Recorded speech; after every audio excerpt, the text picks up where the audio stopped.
weather on NBC 10 Boston, Boston's most accurate forecast. All right, so I think a lot of people are looking forward to, obviously, 4th of July. Yes. Some people have time off. What can we expect? You know what? It's a mixed bag out there with the 4th of July forecast. I mean, we're going to have some 80s. We'll also have a chance of a couple showers, but also some sunshine.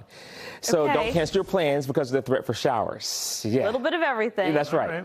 Let's talk about this. This is everything for us right now. I got the latest information from the National Weather Service.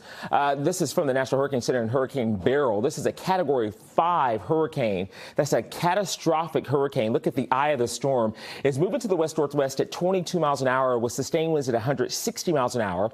To be a Category 5 hurricane, you have to have sustained winds at 157 miles an hour or higher. It's moving to the west here, and it's headed toward Jamaica. The next couple of days, though, you'll notice it's going to a 4, then down to a 3, then to a 2 just south of Jamaica.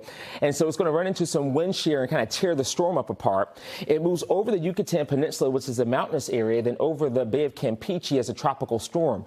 You'll also notice that the cone starts to turn a little bit to the north here. Some of the forecast models are saying that as the storm moves in time here over the next several days, it could potentially impact Texas, maybe even the northern Gulf Coast there toward Louisiana.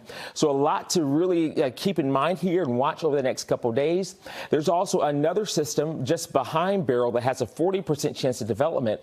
By the way, the next name on the hurricane list is Debbie. All right, we're going to keep an eye on all that. Here at home in Boston, how about mostly clear skies right now? We have more sunshine in your forecast for tomorrow and Wednesday. A couple little showers in the forecast for the 4th of July and more showers as we move into the weekend.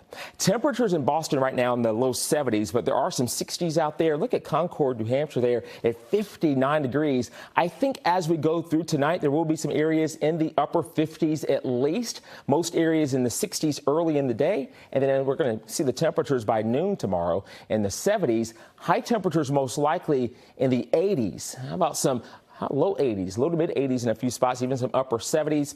We go through Wednesday, a little bit warmer. How about some mid 80s by Thursday, really much the same. But as we're approaching toward that lunchtime hour, we'll have temperatures in the upper 70s. Of course, you might have some cookouts going on.